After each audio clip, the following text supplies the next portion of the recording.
So, quick review of Shawn Porter versus Andre Berto, the card. Porter versus Berto, as well as Jermell Charlo versus Charles Hatley. I'll get to the main event first. Porter versus Berto. Porter won by a TKO in the 9th round. He dropped Berto in the second round, dropped him twice in the 9th. Overall, pretty much bullied Berto, had him up against the ropes, busted him up, hurt him to the body a few different times, hurt him to the head on a number of occasions. Berto's legs stiffened up several times throughout the fight. And Berto managed to give as good as he got in certain instances of the fight, but overall it was pretty much the rising tide of Shawn Porter, just pretty much overwhelming Berto for most of the fight. He would clip him, he would bully him, he'd mug him around, just manhandle him basically. Porter did his thing in there, and he managed to get himself a pretty solid win. A nice solid comeback win in order to get himself back in potential contention for a rematch with Keith Thurman, now unified champion Keith Thurman. And they were talking about the fight that Spence has coming up with Kell Brook for Brook's IBF title. And, trying to mix and match a little bit of these fights and fighters and rivalries and such. I know Keith Thurman does have Lamont Peterson looming as a mandatory for him fairly soon. But, hopefully that whole thing gets situated. I'm sure they'll probably be fighting next. And then it'd be nice to see Thurman versus Porter 2 before the end of the year. I'm not necessarily holding my breath, but hopefully, Porter does get a shot at the winner of a fight between Thurman and Peterson, should that happen to come off. If not, otherwise, depending on what happens between Spence and Brook, it'd be nice to see him fight the winner of that fight as well. Whether it's Brook in a rematch or Spence, should he happen to defeat Brook. Personally, I think that Spence is going to win that fight. But that's neither here nor there. Porter had a solid victory tonight. As for Berto, it's going to be a little bit back to the drawing board for him.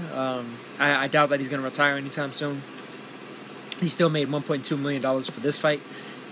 So even though his next purse would most likely be like a third of that, if that, I think his name still carries enough weight for him to, still make a nice little bit of change in the sport of boxing. So I doubt that he retires anytime in the near future. But Porter managed to get his shot. Going to Jermell Charlo and Charles Hatley. A brilliant performance from Charlo. Actually, I probably shouldn't say brilliant performance. Brilliant knockout from Charlo. Definitely.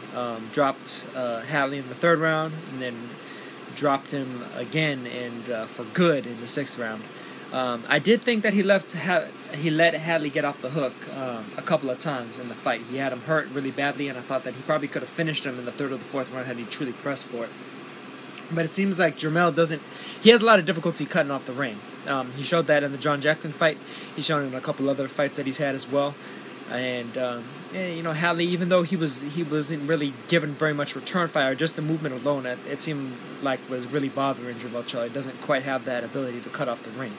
He's really good on the back foot, but doesn't have as much of that overall skill set and ability coming forward and tracking you down. But he still managed to get the knockout, 6th round knockout. He mentioned Jarrett Hurd's name. Hurd now has the title, the IBF title that his brother, Jermell's brother Jermall, previously had, that he just vacated, moving up to middleweight.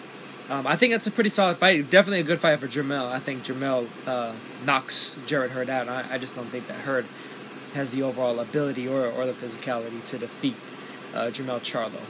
I do think he potentially has enough skills to give him some trouble, but I think that Jermell's pretty much better in every facet of the game and would eventually probably stop Hurd just off of accumulation of shots later in the fight. Pretty solid fight to be made, though. I think Hurd is probably riding high off of coming back after being pretty thoroughly outboxed by Tony Harrison. And Jermell Charlo was pretty thoroughly outboxed by John Jackson until he managed to knock him out too. It was actually two very similar fights, 2 very similar performances for those 2 fighters. So him versus Hurd is definitely a solid fight to be made, should that happen to be made. But I think that's pretty much going to do it for my review of these 2 fights. A solid win for Jermell Charlo, solid win for Shawn Porter, and we'll see what happens to them in the near future. But Till the next one, I will catch you guys then. Peace.